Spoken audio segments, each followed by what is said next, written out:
Good morning and greetings. Welcome. It's another Monday morning, a new day, a new dawn. The sun is shining. I have a new hat, although I do feel like I'm a little bit old for this hat. What do you think, Jude? I don't mind the hat. I think it's good. I think embrace the hat. I'm like a 16-year-old around a shopping centre that's looking like Carl Sanderlands. That could be a very dangerous mix of people. But yes, we are sporting the Detroit Pistons today. And as my friend eloquently said, it's what we do when we get past 50. We do this a lot. Anyway, I'll leave that with you to work out later on. Jude, how are you this morning, darling? Yes, I'm good. Clive, how are you going? I'm very well, thank you. It was a fabulous session we had with Larissa last week and lots of great feedback. Yeah, amazing. What an awesome person she is, with so much to offer, like just such great advice and so down to earth. She's phenomenal. I really enjoyed talking to her. And then obviously since that we filmed that, I've been going through her podcast library and there's some amazing stuff on there. I listened to the one on credit the other day, which was really interesting. But to continue the spirit of just amazing guests on our Muk family group on Clive Live-ish, because this is pre-recorded. We are not going to let you down. This week we have got another amazing guest. Please welcome, drum roll McGregor. Please welcome to the stage, Mr. D, Adrian of Delilah Hair Studio in Melbourne. Welcome. Hey everyone, how you all going? It's so good to see you. That was an intro worthy of Danny Minogue, so I'm really happy with that. Thanks, Clive. You look as you would be. That was good enough for a Minogue. It's good enough for me. I love it. I love the beard too. This is a new. Thank you. This is just my general laziness. It's got nothing to do with lockdown. So yeah. It looks fabulous. I'm losing mine. My general lack of self-care. Yeah.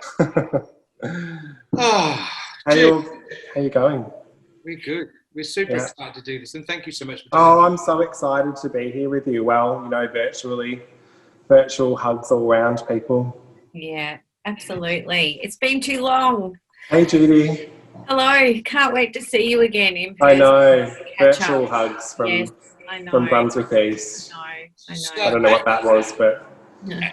Adrian, obviously we've known each other for quite some time, but a long time. Introduce you to our fabulous audience. So what we usually do in this situation is please tell us a little bit about who you are, what you do, and a brief history of your sort of hairdressing background. That'd be fabulous. Yes. So I am Adrian, also known as Mr. D for Mr. Delilah. What do I do? I'm a dry cutter, which makes me really good at curls. So I love dry cutting hair and I especially love dry cutting curls. I have my own little curly hair product line of 3 products, which is peppermint cream, sea salt cream and Delilah clay. I own Delilah in Brunswick East. What else do I do? You tell me. Is that enough for my little what I do now? Well, Judi knows you longer than actually, Jude. Your relationship with Adrian goes far longer than mine. So it does, yes. So I've known Adrian for many years, and have seen Delilah go from its infancy all the way through to the menopause. The beautiful business that it is today. It's Thank you. And it's been. I was actually talking to someone today about just how amazing Delilah is, and all. Thank you. I'll start blushing in a second. What looks like sort of something that's just happened, quite quickly in the last couple of years. I know the backstory and I know the hard work that's gone in behind the scenes, which is why we wanted to, catch up with you and chat with you, because of, what you have created in Delilah. So can't wait to have this conversation with you because you're doing it so well. Thank you. I've had it for it'll be 14 years next year. So I think it just goes really fast. I think, as you all know, the time goes really fast. Yeah. So I specialize in curl here. As I said, I love to dry cut, so that's what I do from straight head bobs right through to afros, which are my favourite thing to do. I also educate around Australia. I go around and teach people how to dry cut, which is something that I absolutely love. And as you know, Judi, my education career started with you, so I've had a really good head start with that. So good. And that's, yeah, and I run Delilah from day to day with lots of help. Yeah. So, yeah, in a nutshell, that's what I do. And my backstory is I started my apprenticeship in the mid-90s somewhere in that period. I can't remember the exact year, but I was 16, I think, and I started at Forecast Hairdressing in Burke Street in the Royal Arcade in Melbourne, and it's still there today. Hey, Marius. My old boss is still going there. He's been there for 100 years, I think. So, and that was my favourite place to work out of any, I can safely say. Yeah, wow. Yeah. Yeah, fantastic. And so you made the move to Muk Colour Yes. way back in the early days. Way back when, yeah. Way back when I couldn't help myself and I had to kind of come and sort of share the excitement of Muk Colour with you, and basically hijacked your client there and then. And we did Muk Colour and your client. I remember that day very clearly. You weren't you weren't looking to change, but you did change to Muk Colour. And how's that been, and how has it impacted your Delilah in your business? At the start of that session, it went from, quite frankly, no to 3 hours later, where do I swipe my credit card? It literally was. I think I remember trying to pop it down your arm and saying, can I have the stock tomorrow by 9 a.m, please? It was just amazing. I remember thinking a lot of brands have their heroes and the things that they do really well. And then unfortunately where they do really well, they don't do so well with other things. And Muk was great blondes, great reds and great bases, which I think are the most important thing with colour. And so that's what was the bloody sale in that. It was just incredible from, roots to ends, reds, which you never get. Won't name any names. But I remember doing my first 6666 and a 743 and being able to apply the colour from roots to tips and, leave it 45 minutes, rinse it off and have a surefire, saturated, dynamite colour. I was pretty stoked. It was like sorcery. It was a bit of witchcraft. Yeah. It's got that magic ingredient that Madonna's career had on it. Mm-hmm. Yeah. Yeah. Adrian, you mentioned at the beginning curly hair dry cutting specialist, which is obviously that's my realm, is the cutting. Yeah.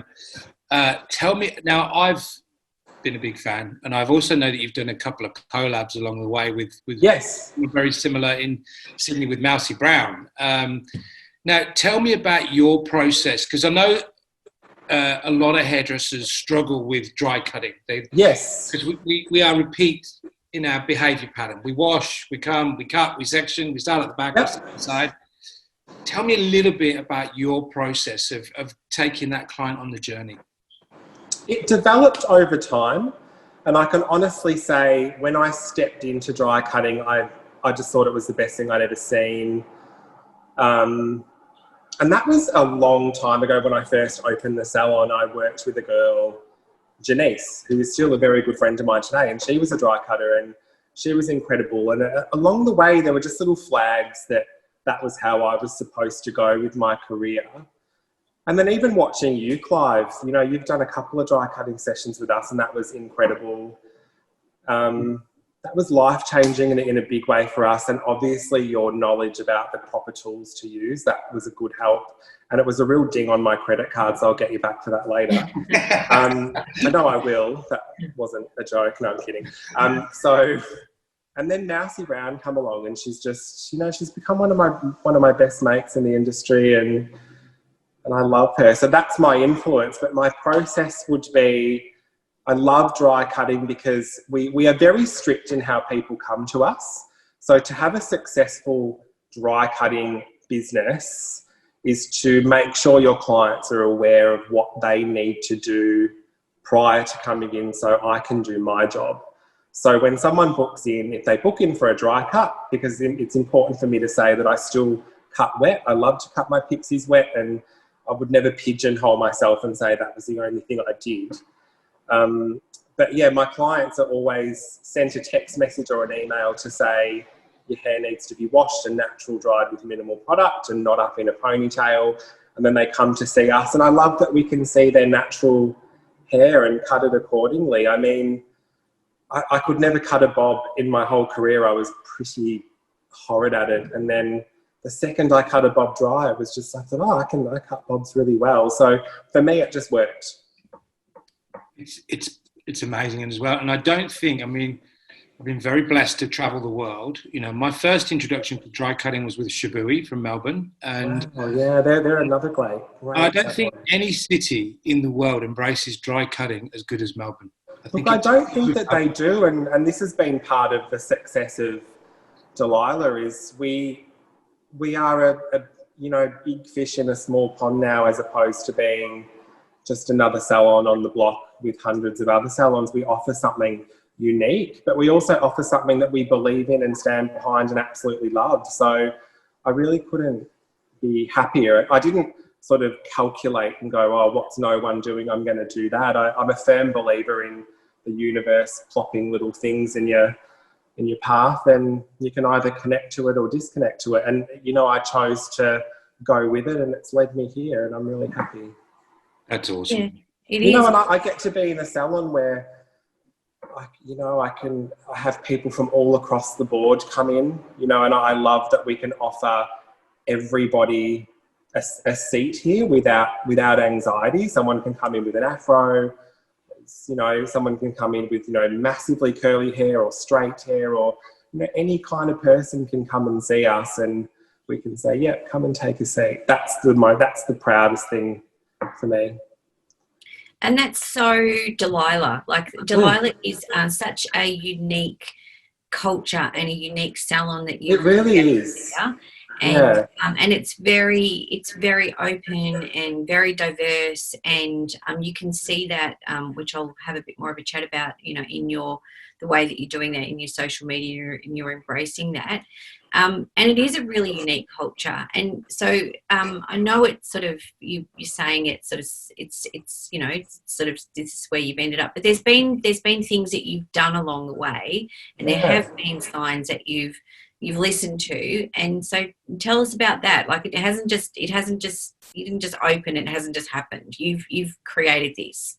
How have you done it? Well, I've been in a fortunate position to know people that do what they love, and I think that's been a good influence on me.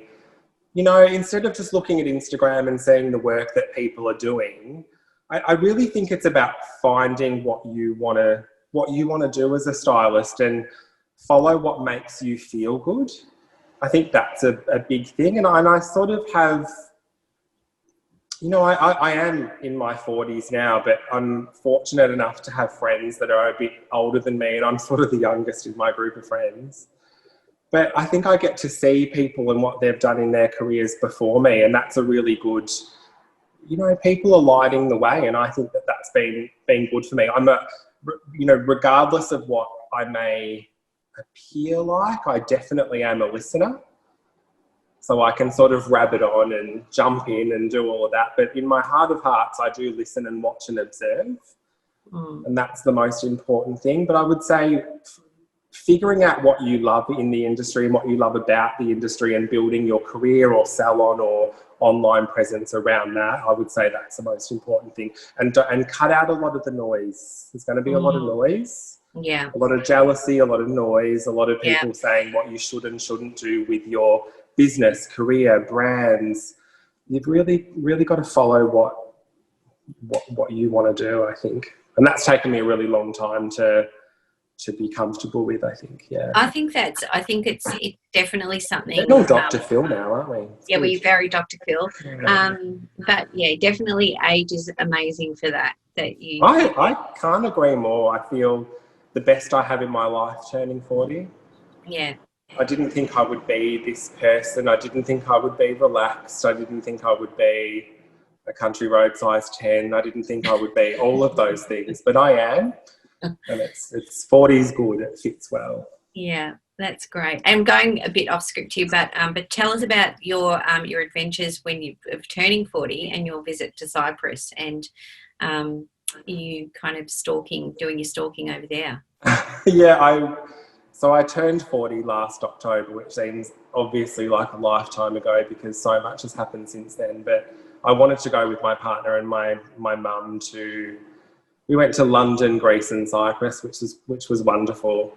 And I remember the second we got off the plane in Cyprus and got into a car, I saw a Muk sign and it just made me feel at home because I've known you guys for a long time. And I stopped the car and I got out and I ran in, and this Cypriot guy, because I'm Cypriot, but I don't actually speak Greek at all. And this Cypriot guy was like, honey, I don't know what you're doing here, but, you know, I don't even know what you're saying, but let's get a selfie, which I've sent off to you. So, and then on my little, you know, adventures through Cyprus, there was a lot of Muk signs, and it just made me feel really good to see a sort of a little home brand, not so little, but a home brand. Yeah, on my travels, it was good. Yeah, awesome. Exactly. The Melbourne brand all the way over there in it was really good. We've got an amazing distributor over in Cyprus and his team. I mean, that could have been him. Who knows? Yeah. So yeah, that was my 40th was in Cyprus, and it was amazing. I had the best, most cathartic spiritual experience. It was awesome. Yeah, I know we've got some good distributors over there. It's awesome. Now, I've just been mesmerised by your story so far, because if you look at, you know, Bill Gates and Steve Jobs, there's a Steve Jobs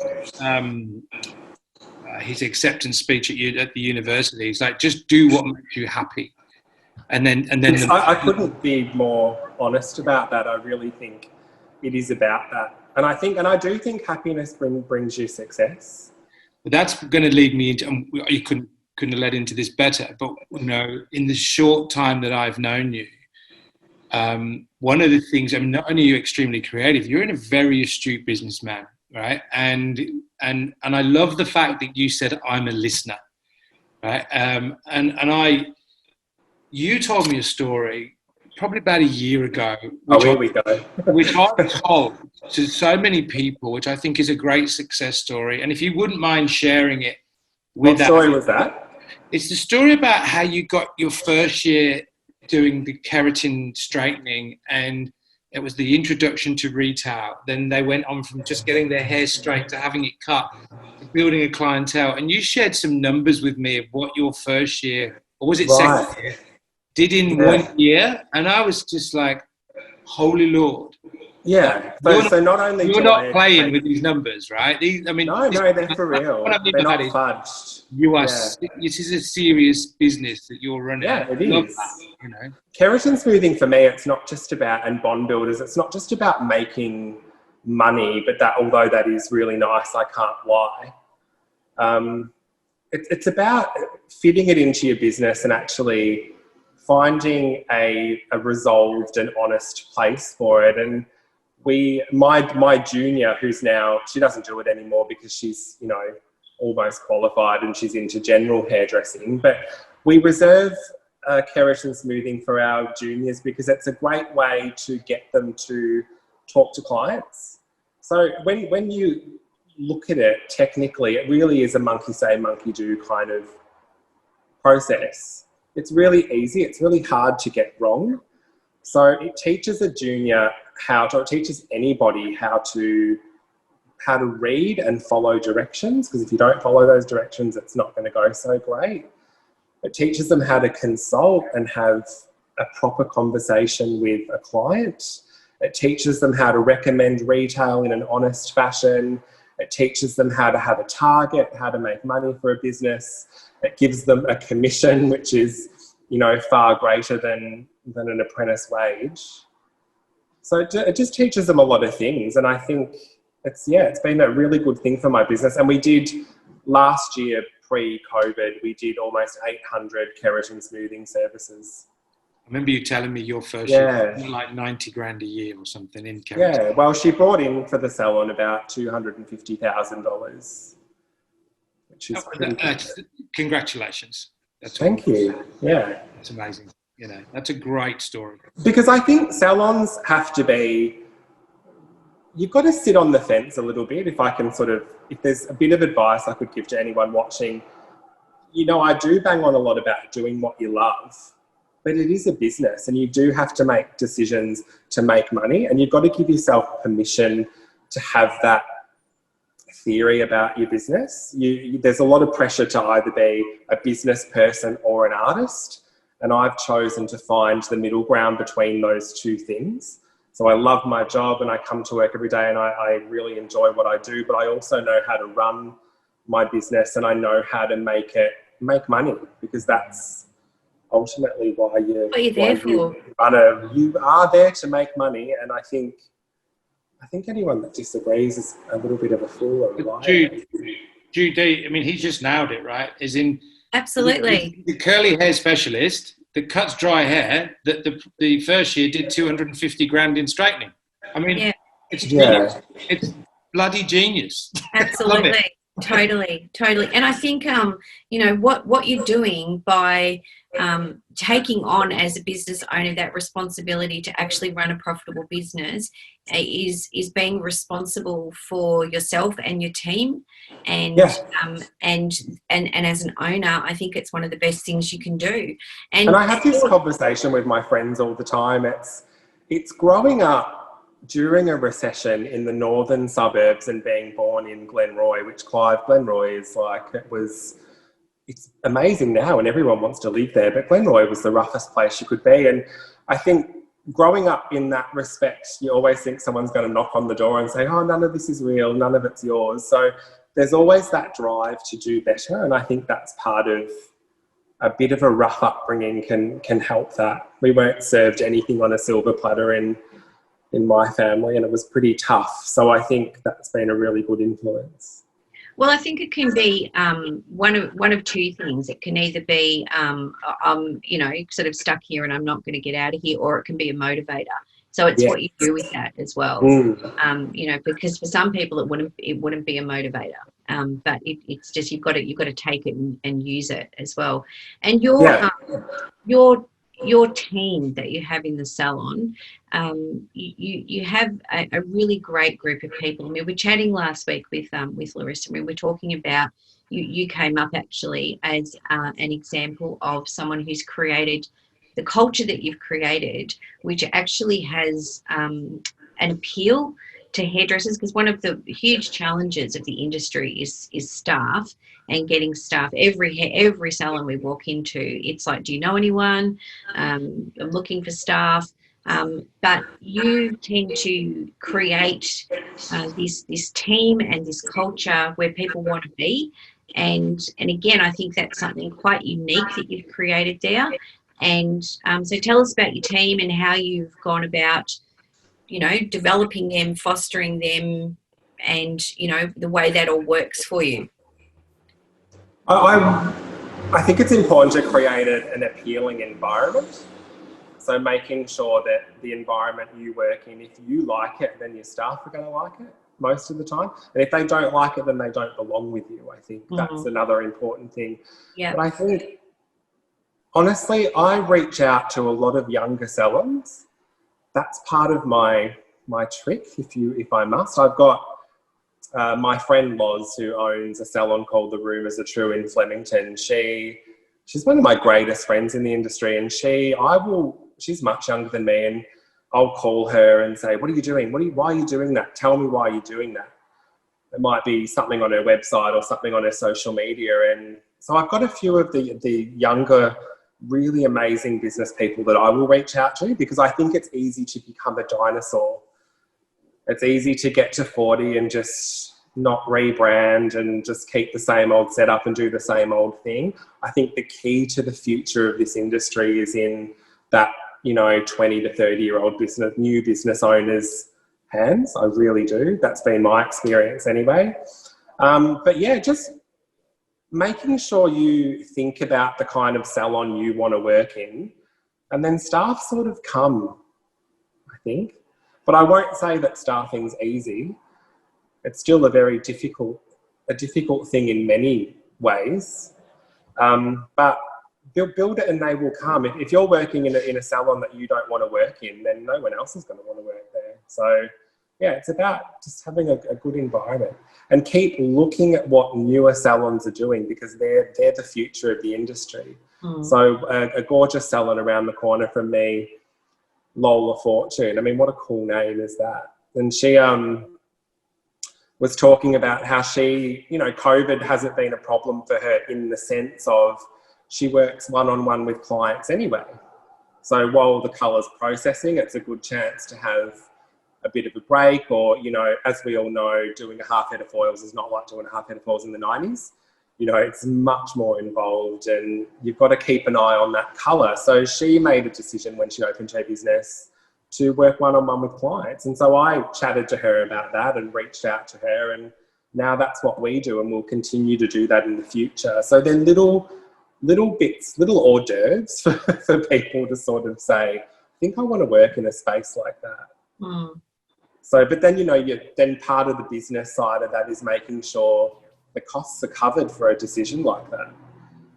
And also having the guts to face the harsh reality of you're going to have to implement this and stick behind it. And yeah, be the owner. Yeah, and you're not there. You are their boss at the end of the day, and you don't have to be the big bad boss. You can still be their mate in the salon, and that's awesome, and that works for me. But ultimately, you're the one with the decisions at the end of the day, and yeah. And there's the listening part coming in. I love the fact that you reach out to other businesses and around the area and you listen, And again, as Judi said, this is what came up last week with Larissa. You can't say we've always done it this way. No, and if you want to look at the way you feel about other salons, and I wanted to really nail this home, drive this home, you can either use, because let's face it, everyone experiences anxiety on social media. Everyone looks at another business and says, oh my God, are they better than me? Or everyone does it. You can either use that to get really down on yourself and wreck something amazing that you've got, or you can use that as a drive to be better and be influenced by these people and get to know them and see what they're doing and see how you can make 1 + 1 = 3. You know what I mean? Don't copy someone or plagiarize what they're doing, but find that inspiration that they've found and see where that leads you. I think that's the biggest thing, because social media can make people very anxious, especially business owners, because there's a lot of salons.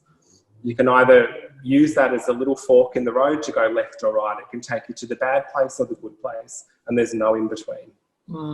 I know we're going to come to this later in the show. Judy's got this lined up for you, but that's what you do so well. You give people a window into what it's like at Delilah. People I'm also honest. Want to come and work there, it's not just, we need a stylist. It's like everyone buys into this journey. Now, I don't want to steal the limelight on that question, but one thing that I've observed is that when I first joined Muk, when we could travel and we could do face-to-face classes, wasn't it amazing? You and your team were at every single class I ever right? And it must have gone on for 2-3 years. Every single class I did, you were there with your team. I got to meet your team prior to even coming to your salon to do the workshops. And that's because you were offering something that no one else was offering in cutting. And you also, and I think I remember the guys just coming back, because we always debrief after a session, and they were like, Clive's done all these amazing things, but doesn't pretend that he's not an asshole. Do you know what I mean? If I can say that. It's not morning TV, is it? It is really. Yeah, what we connected, it is morning TV, right? We connected with your education and the others, but yours in particular, because of there's a lot of humility in your education. There's no ego in your education. Thank you. It's all about, here's what I've got. I want to show you what I can do. Take it or leave it, but let's have a fun day. Thank you so much for your kind words. I really appreciate it. That wasn't the answer I was looking for. What I'm looking for it wasn't a plug about me. Is what else do you do with your team that you know, I think you have a tight bond there, and I'm intrigued to know. And you've already touched on something like a debrief. So, what else do you implement with your team other than, you know, obviously turning up at everything I do? Well, first of all, I want to have a good life artistically and financially, and so I make sure they understand that they can have the same thing. So I set up parameters in the salon to make sure that they have a great artistic experience and a good financial one. I think paying your staff what they're worth is, it's just, I can't stress how important it is. That's the first thing. Always showing passion and being passionate around them and sharing the passion is really important. Education is very important. And just, I'm a very structured person in terms of the business grew very quickly. I had no idea what I was doing. I had really good friends, Judi's one of them, to say, it's all right, here's some advice and you've got to listen to it and take it. But I also saw a couple of business coaches, and I think that's really important. My advice would be to not get one that's connected to hairdressing. Get a business coach that is separate from the industry.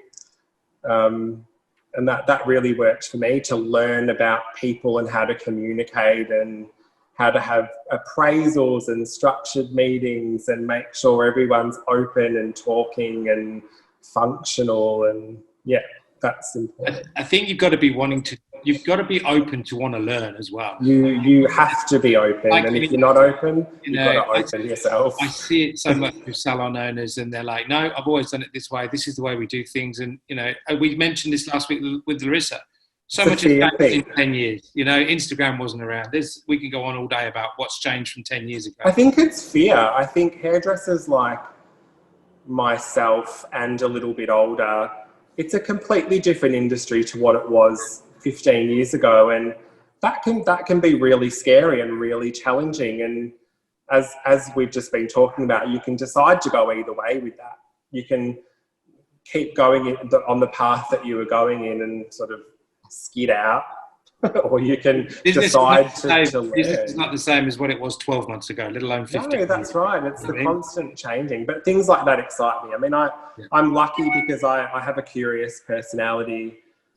There's not much that won't make me curious in terms of, I love marketing, I love photo shoots, I love tinkering with products, I love learning about the human psyche and how to communicate with different people. You've got to have an interest in everything to run a salon, I think. Mm. And the moment that I don't want to do that, I won't do it anymore. That's the thing. I'll know when it's my time to take a little step back and step out. I would never want to see what I've created go down the other side of the hill, I think. Yeah, that's fantastic. And so going to your everything that you're doing online, which is again, so just looks very seamless, but I know again there's a lot that goes in behind the scenes, and I think you're doing online authentically better than just about anyone at the moment. I think, you know, you've got this great totally Delilah, you know, I know when there's a Delilah photo without even looking. Yeah, that's pretty cool. It's so it's real. Your clients are real. You use their beautiful smiles. You've got a diverse range of clients, and it's obviously that the clients feel really connected to Delilah as well, which is phenomenal. So a couple of things, like keeping that connection at the moment too, while we're still in lockdown here in Melbourne. And one of the things that I saw that you did this week, which it started last week, I think, but you've sort of really brought it to a pinnacle yesterday with your, cutting your own fringe tutorial that you did with them. Was obviously part of keeping the clients connected to you and giving them that permission, because it's been a long time in lockdown now, and they are at the point. So you've obviously decided that you're going to you're going to help them with that and give them that permission to do that. And so tell us about that. Tell us about your online, your strategy behind it, and your online tutorial that you did. All right, I'll have a little honesty bubble with you about the social media. There's a couple of things that do annoy me about social media, and that's people wanting to show very glossy businesses. They're perfect, nothing ever goes wrong. You wake up in a field of daisies every day and every haircut you do is amazing. And, you know, we're all sort of eating a vegan diet and we're all, you know, like, it's just this perfection that doesn't exist. And so I took that frustration and made it my own. I show all the flaws in my business on social media because I think it's really important for people to understand that things don't always go right. They go right 80% of the time. So my specific image on social media came out of seeing these really glossy businesses that were unpenetrable, you know, like all you saw was this fantastic exterior. And you know that they don't exist. And you know if you're not a strong personality, you might feel anxious about that, thinking that you've got to achieve that, and it doesn't actually exist. Mm-hmm. So that's where my McDonald's eating sort of craziness came from there. But I do care about my Instagram. Oh God, I sound like a total tosser. I care about my brand. No, I don't. So my partner's an interior designer, Gabriel. Hey, Gabes, as you know. Hey, Gabes. So he's got a very beautiful, structured news feed. And so that influenced me. I think it's important. Your Instagram is it's your magazine to the world. Instagram wants you to believe that everyone goes to Instagram and then they find you. That is absolute rubbish. They go to your website first and then they want to get the Delilah magazine and have a look at just who you are. So they'll go to your website and you want them to find Instagram within a click. And then you want them to go to your Instagram and see beautiful work, and that's how you get your business through Instagram. So social media would love you to believe that it's what's bringing you clients, but it's not. It's your Insta. So I've worked very hard over the years on just learning how to take a good photo. Also understanding that Instagram's not just for 25-year-old thin girls with big lips and big boobs. You want every client of yours deserves to be on your newsfeed. You shouldn't be pick and choosing because of their size or how beautiful they are or the colour of their skin or anything. You should showcase their age. You should make everything wonderful about them come out in that photo, and that's about building a relationship with them and just making them proud that there's a great picture of them. You know what I mean? I think, and you tag them in it and they love it and they share it and they make it their profile picture. It's about finding an honesty with it, I think, without ranting too much, this is a rabbit hole for me, so I could talk about this for days. You've got to be honest about social media. Yeah, totally. I just love that so much because there's so much that's not honest about it. So that's why I love what you're doing. So the tutorial that you did for them where you basically did showed them how to cut their fringe. Yeah. So things like that, I don't know, that's part of my odd personality where I'll go for a few days without any inspiration. And then, I mean, you guys are hairdressers, you'll know this happens with everything. If you're that personality type, you'll 3 a.m, you'll wake up and go, that's what I'm going to do. I think, and that's another thing about ideas will come to you. It's about how clearly you want to be able to read them and how much guts you've got to do it. You know, it's not easy to talk to a camera and do a live tutorial on Instagram. That was actually my first one by myself, but I've had a lot of experience with speaking, so it was okay, but I was still a little nervous. I still had the wheeze before it. But I think it's about just letting ideas come to you And yeah, you just, that's how it works for me. I do have moments of inspiration and then moments where I'm blank and nothing really comes along, but then just at the right time, that idea comes and I do it. That's a creative mind. You cannot do it all the time. Like a comedian, you're not funny all the You time. can't craft this stuff.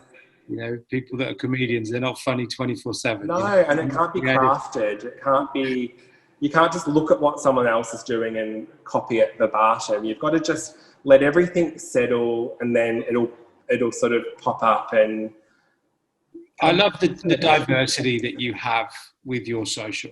The diversity, it's real life. You know, I love it. And you don't know this, but one of the most memorable social, you know what my feelings are with social. I know that it's a massive necessity, and I embrace it to a certain degree. Do I get bored of looking at pages and pages of the same kind of hair? Yeah, absolutely. Same. You had me in stitches when I first discovered Instagram stories of you and Gabe walking a hanging rock, and you had a selfie stick. Of stories that went, I don't know, 15 or 20 stories, and it was the journey going. Was it Hanging Rock? Yeah, and it was Hanging Rock. I was literally at the airport flying back from Melbourne with tears rolling down my face. Now, if I did think about this, I thought if I didn't know you and I was going onto your page, I certainly would have by the time you got to the top, and you were something that I wanted to hang out with. Now, I have to admit that a lot of people do follow me and message me saying, honey, I live in WA and, you know, I've got no hair, but I follow you because your stories are funny. That's hysterical. You know. That happens a lot, actually, which I find really amusing. And they communicate with me all the time. So I know you can't get out at the moment. I can still go to Woolies, and I have fun at Woolies. I love it. And you're in the shop right now. I love it. Yeah. What's the most positive thing you can pull out of this lockdown? You have pulled out of this lockdown. I needed a break. I was sort of on this trajectory of doing so much. Things were really stressful in Melbourne. The virus cases were increasing. There was a lot going on. I had to manage my own anxieties as well as my family and the anxieties of my staff and clients. And that all came up the food chain like shaking a bottle of Coke, actually. It just hit me, and it was really difficult. And by the time they called lockdown, I think I cried. And one of my staff come up and said, oh, it's okay, we're going to be okay. And I said, no, we are okay. This is fantastic. Like, I was crying because I was so... I think I started having dizzy spells, actually, in the salon. I just wasn't sleeping, and I was go. Had a staff member leave, which was fine, and I took over their clients stupidly in terms of took on an extra day when I shouldn't have, and just was, going at a pace that I know not to go at. Larissa said last week, she said, I think they should do lockdown once a year. And I completely agree with that. And I feel like my old self again. Mm-hmm. But also the best things for the business that have come out of it have been actually to close the doors, think about whether this is what I really want, and the things that I don't want, change them. That's what's come out of the lockdown. So, you know, working one-on-one with clients, and who are we as a salon? Who are we as a team? Who are we as people? Where do we want to go? What do we want the salon to mean? It's given me a real opportunity for reflection, but also to take things forward. Well done. Congratulations.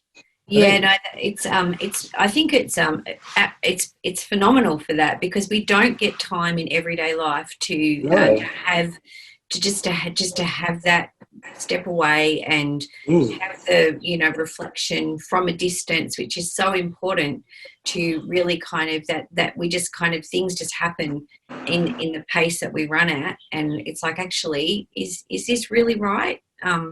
And just having that time to sit with it and think about it, realign, and And after 12 years of friendship, we've seen each other do that a couple of times. We have, yes. Go at paces that we shouldn't be at. I know. And go, yes. All right, honey, but no, this was definitely a pace which I should not have been going at. Yeah. I'm not proud of that, but you do what you have to do when you run a business. And then I started going, whoosh. I was like, yeah, no, this isn't great, I'm not sure how long I can keep doing this for. And then lockdown was called and I was like, yes. Close the books. And I haven't answered the phone once and it rings like, it rings mint. I'm surprised it hasn't rang now. No, go away. No, it's really. We're not rebooking anyone until we are certain of a date. We've got everything closed. Everything is resting and breathing, and it's been good. Stressful still, but good. I won't say it's all hunky dory. There's still a lot of, there's a bit of worry, but it's not something that I can't handle, and I know that we'll survive it. So I think we're pretty lucky. Yeah, definitely. And one of the things that I know that you love as well is, and this is kind of where we connected, was in through education, and we've had a lot of amazing education adventures together. So, and you offer that as part of the Delilah business, and you now kind of are sharing with other salons. So, tell us about that. So, obviously, this year it's kind of a bit slower, but tell us about that side of Delilah. So I won't tell you about the time that I almost killed the Manic Panic girls, because you already know about that, and the time that I dropped the stereo and projector out the back of the car. As you know, I'm quite a klutz. Yes, you are. We won't tell that story to all of these people. But my education, what happened with that, I had to cancel a lot of education. So I'd probably postponed 10 Delilah dates for dry cutting education. So there was a lot of education closed. Yeah. It will happen. Yeah, it will happen. And I had to just let it go. So I did get that jolt of, it was my big break. I get to go back to America, and that was just a thing that had just pushed me through. And I was like, this is great, and I had to just keep reminding myself that it said postponed. It wasn't cancelled. It wasn't. And I don't think I'd want to be in America at the moment. Anyway. No, and it's probably. So I had to let it go, because education to me, as you know, we've done it together for so long. I just think you're a different person out there. It's almost like you get to be the person that you want to be. And, I am actually quite an introvert in my private life. I know that's probably hard to believe, but I get to be that big gay extrovert when I'm teaching people, and I absolutely love it. And I find my confidence with it, because I'm actually in my private life pretty mellow and shy and all of those things. I'm not that person that I am on stage, but I was a dancer when I was younger, much younger, and then I was a drag queen when I was a little bit older, and I miss that performance element, and it all just made sense. So I missed being out on stage and performing for people, and I think a lot of people come to my education and sort of go, don't know what I learnt there, but I had a bloody good time, and I think that's sort of fun. Yeah, so good. Yeah. It's interesting. My wife quite often says to me, when I've gone and done Fashion Week and stuff like that, the day before I'll be in the garage working on motorbikes, and she'll go, "You're amazing! Like, how I know. I saw your brief with the media, and it was like, what was your inspiration behind the hair today?" She goes, "Where do you come up with this stuff?" It's like, because I know some people do think about it 24/7, but I have to have a happy place, right? And I have to I have to go and be in. When Kelly and I spoke about this morning, people are wired differently, and I have a moment sometimes where I've mentioned there's no secret that I will watch 70s TV, right, to relax, and I'll be on the couch, and it'll be my safe zone, and within 15 minutes I'll fall asleep, because that reminds me of being a kid, right? And it's like I'm reprogramming. Replenishing the cells in a way that I've only known how to do it, and that was fall asleep on the couch, and then I wake up a whole new person. Yeah. What do you do? You run a business, right? You've got a really successful business. Just listening to the numbers that you've said so far, and as you say, you get this outlet to go and do it when we could do education. Is there anything else that you'd really love to do that's for you, for Adrian? I don't think I've thought of it. You know what I love doing? Sitting on the couch with the dogs, having a cup of coffee, I love, if I ever go to your house in tracksuit pants, which I've done to Judi so many times, Me too. you know that you're a friend. So I love to be in my trackies. I love to be having a cup of tea or coffee with a girlfriend and just having a chat about life and things like that, and going for walks. I love going for walks. I love going for drives. It's a bit like a Tinder ad, sorry, but I don't actually have anything. You know, I love traveling. I love, just all of those normal things. But I think the thing that I love to do most is to switch off and be by myself sometimes and just switch it all off. It's really important. It is. Especially because if you're not, because not everyone's confident. And I think if you're not an extrovert, when you're an extrovert at work, it does take a lot more energy to be that. And so when you get home, you've got to make sure you go and do the opposite and just be an absolute nobody. And I'll just watch YouTube or film. That's what I do. Yeah. There's no better place to chill out than your place, Jude.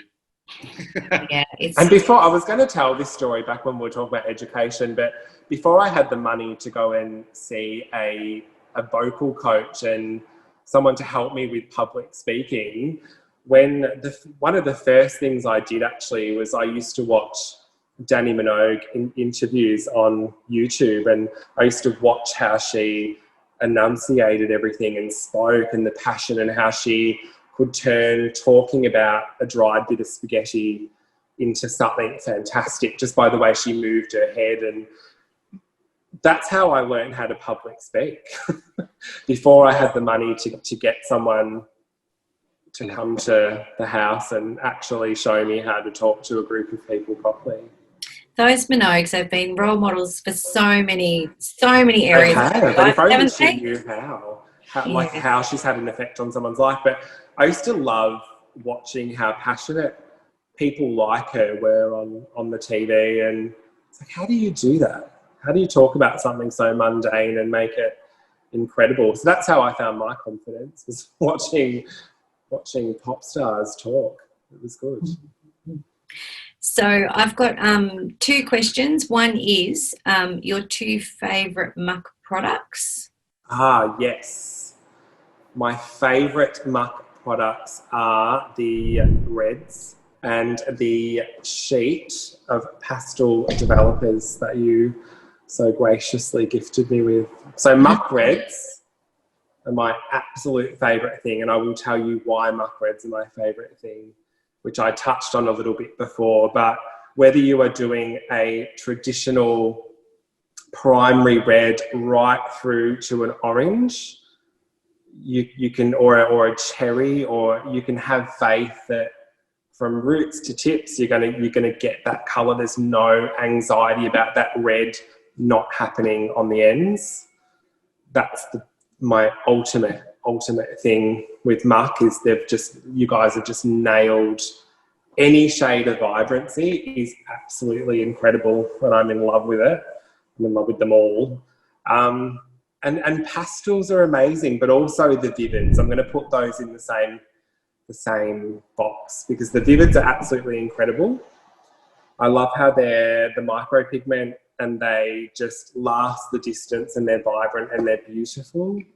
But I think just going back to the simple pastels, I think you can't really do what you can with other brands that Muk can do with the pastels. And I love that, whether it be a quick rose gold, or, getting a sort of nice beige, or, your lavenders or things like that. I think there's a much bigger spectrum, and I love that. Yeah, fantastic. That's great. And I've got to give Kerry a shout out here as well, because she definitely was a big part of, the pastel, putting that toning cocktail guide together. And we actually, one of these days when life's a little bit more normal, we're going to get some more out there. I think the colour is the best colour I've ever used. And I say that not just because I'm talking to you now. I can't believe that people use other colour ranges. That's how snobby I am about it. I think from a price perspective, from a packaging perspective and performance perspective, I don't see why you would use anything else. I remember when I first got the range in and I was calling you every 5 seconds going, how do I pull this colour back? How do I get it to stop covering grey so well, because I want translucency? And it was just all the things you wished for your whole career, you were sort of unwishing, because you were like, well, how do I make it translucent? Because everything just did its job so well. And I don't think you can beat it for the price and performance. And the packaging's gorgeous. I love the branding. The branding for me is, pretty spot on. Yeah, amazing. And I remember those early days where it was just photo after photo after photo. And I remember actually pulling up to your salon one day, and you actually came running out to my car and dragged me out of my car to show me a colour by the hair that you and I dragged the client out and said, look what I've just done. Just unbelievable. And the condition of the hair. I've got to, because I think it's a little bit of, can I say, and please edit this out if it's wrong, or a bit bad, but I think it sort of bollocks, this ammonia-free business. I really do. I think it is. I've tried a lot of ammonia-free colours, and I think it's sort of, it might be free of ammonia, but it still damages the hair worse, because Muk, you just get this beautiful gloss. It doesn't, you'd rather open the cuticle a little bit and have the micropigment. See, I do know my technical things. I have been listening.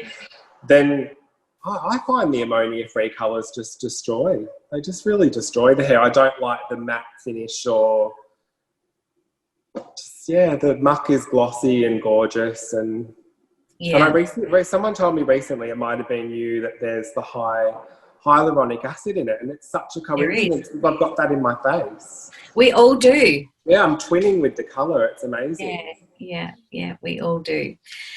That's fantastic, and I've got to say, I think I've said this before, that I actually I love how Muk Colour is just such a great business decision, as well as a great decision for the salon and for the results that you get. So I know I say this to Clive all the time. I feel really strongly and really passionately about salons, and I know the impact that Muk Colour will have on their business, and just what a smart business decision it is, because the performance is there and the price is there. It's just, I'm like you. How can anyone use anything else? It's just, what other option is there? There's not. Exactly. It's just, there's not. Yeah, definitely. It's true. What can you do today that you couldn't do a year ago? I think I'm much better at taking someone's photo. Mm-hmm. Yeah, I think that's just one thing. There you go. I'm much better at sticking a phone up to someone's face and having the patience to get the right photo and to take enough photos when I want to, get my work out there. And I think part of the success that I have had has been able to translate what happens in the salon and giving people a taste of that over social media. So learning how to take a good photo mightn't seem like much, but you are literally trying to capture the essence of what you do and let people see it online. So I think I was pretty crap at taking photos, and then I watched other people do it. I watched some tutorials, and now I think I really bring out a lot of photos that people would probably throw away are the ones that I will keep, because someone's sort of smiling in a weird direction or their hands doing something, and I like that, the humanity of that. So I think doing that. And then I'll get home tonight and I'll think of a much better answer. There's so much things that that the little things. I mean, even just shutting your business down, you couldn't do that a year ago. You know what I mean? There's so many things that have just come out this year. We just go, we are so resilient. We are really resilient. I think that's, you're going to get up anyway. I mean, you're going to get out of bed anyway, regardless of what your day holds for you. You're going to get up and get out of bed. Your life's not going to end. There's always another opportunity that's going to come along if you're willing and open.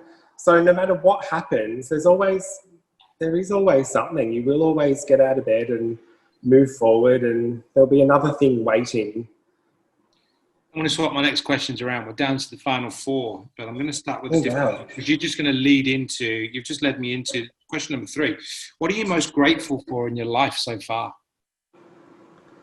I am really, really grateful for the people around me. I'm grateful that I've survived a lot of things, and I've had people help me, survive 40 years and stick by me. I think your true friends will stick by you through thick and thin. Your true friends also don't have to call you every day or every week. Yeah. So they're the things that I'm grateful for. Other people and my predecessors, I would say, that have supported me along the way, I'm very grateful for. And I'm also grateful for just those little things of people that I don't even really know who will reach out to me via email, social media, phone call, text, and say, hey, I just wanted to remind you that you're doing a good job. I'm grateful for those little bits of encouragement. Yeah, I can relate to that. Matt and I, the technician in Victoria, have been playing phone tag all day today, and it's been like, just want to say hello. And I was just want to say, hey, how you going, brother? Missing you. And it's like, yeah, it's a nice thing. I was just in the gym, of all places, and I listened to his message, and it made me smile. So, Matt, I love that. Thank you. You made my day, and I hopefully will have called you by the time you listen to this. As you can see, the light is going here. I've been chasing the light. If you don't notice throughout this interview, I've gone into, like I've been in and out of the witness protection program. And I love it. I love it because sometimes those messages land on a day where you really needed it. Sometimes I will be feeling flat and awful and thinking, what the hell does this all even mean? And then someone will say, hey, you changed my life, or you're doing a great job, thanks. Yeah, and I think it lands in the right way. Yeah. Where's your favourite place on earth you've ever been to, apart from Stavros' reception in Cyprus? My favourite place on earth so far has been Cyprus. I think seeing where my dad was born and having your feet touch the ground where one of your parents is from is really special. Yeah. It felt like a spiritual experience. It felt like whatever I was experiencing at that time was what I was supposed to experience. Things were falling into place. They were all going right, and it was an experience that I was supposed to have. Yeah. So I feel like that was pretty amazing, yeah. Stooped in history as well. It's like Malta. You go to Malta, all the pyramids, it's like... all these places I want to go. You go, and if you're not moved by that, then you're not going to be moved at all. I was so moved. I've never felt that connected to something in my whole life. I think it was pretty full on. Where would you most like to go to next on your bucket list? Where wouldn't I like to go to? There's just so many places. I mean, I want to go to Mooney Ponds, but I'm not allowed to at the moment. Where do I want to go next? I want to go 5K from my house. That's where I want to go. I would love to see more of Europe. It's going to be interesting to see. I'm glad I got to go to Greece and London and all that before COVID. I think it will be a different world for quite a while once we resume travel. So I feel pretty grateful that I got to do that, but also I don't really know what to anticipate for the future, because you never really know what it is. I mean, I'd love to go to Japan or Italy, or, throw a marble on a map. Just wherever it lands, I'll go and have a good time. Do you listen to podcasts? Sometimes. Well, I'm going to change this next question, the last question. What's your favourite playlist to listen to in the salon? The Delilah playlist. I should just call it the Minogue playlist. I love it. And, I do listen to podcasts as well sometimes. I'm a fan of and I want to say this, I think it's important to not get self-help burnout. Yeah. I think you can listen to too many motivational encouragement. We can heal your life in 20 days. Yeah. You can listen to that too much. I would say find something that you connect with in a podcast, listen to it, give yourself time to absorb it, learn from it, let it settle, and then move on to the next one. Don't go day to day looking for how to change or, you know, become less anxious, thinner, this or that. Just focus on one thing at a time, and then just let things fall in your path, and they will. But playlist-wise, in the salon, it's got to be disco. I mean, we've got, I don't know if I can show you the disco ball, but it's got to be disco, and it's got to be fun. You've got to feel like you're alive. Yeah. There's no Evanescence or anything, or Marilyn Manson at Delilah, I'm sorry. I love it. Jude, that was fabulous, wasn't it, Jude? Oh, it was so great to catch up. I mean, you know, we love catching up. Well, I feel like I'm in the same room as you guys. I know. It's pretty awesome. It is. It's great. It's amazing. We can. We're doing this. You know, here we are, and this is what we're doing, and yeah. It's been so great to introduce you to more of our Muk family and have them. Yeah, hi everyone who watches. I'm so thankful that you're tuning in. Yeah, so and just to kind of share, you know, so generously what you're doing in your salon. And I know that one of the things I love and admire about you is just how encouraging you are of other people in our industry as well. When we are in an industry at times, unfortunately, people can, you know, want to kind of pull each other down and attack each other. You're the complete opposite of that. You saw a lot of that over COVID, lockdown number 1. Yeah, definitely. And I love just that you reach out to people and you tell them what a great job they're doing. You're willing to learn from them. And, but on the flip side, you're also so incredibly generous with what you're doing and sharing what you're doing.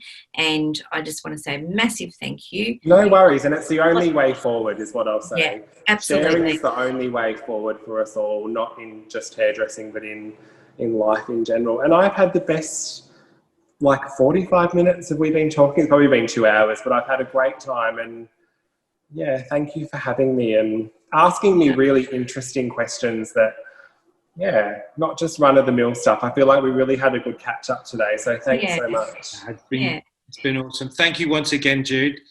And thank you, Adrian. It's anytime. Always a pleasure hanging out. And Judi, I can't wait to see you for a cup of tea, and Clive, I can't wait to be in your presence watching you with a pair of scissors in your hand, I tell you. It will happen, I guarantee it. I want to say a big thank you to everyone in the Muk team, not just in Australia, but around Australia, for all of your support. Thank you for all of our fans. Franca, you never failed to amaze me with all of your messages underneath, whose names all escape me now. But thank you so much for being massive supporters, and especially to all of our Victorian salons, because I know with some of the messages that we've been getting of support, this has really been helping. So thank you all once again. Thank you to Scott and Janelle and everyone in Muk that makes this possible. And my co-host, as always, the one and only, my fearless leader, Jude. Lots of love. It's been fabulous. Lots of love. Thank you. What a great catch up. Thank you, Adrian. Love you. See ya. Cheers. Okay. Bye.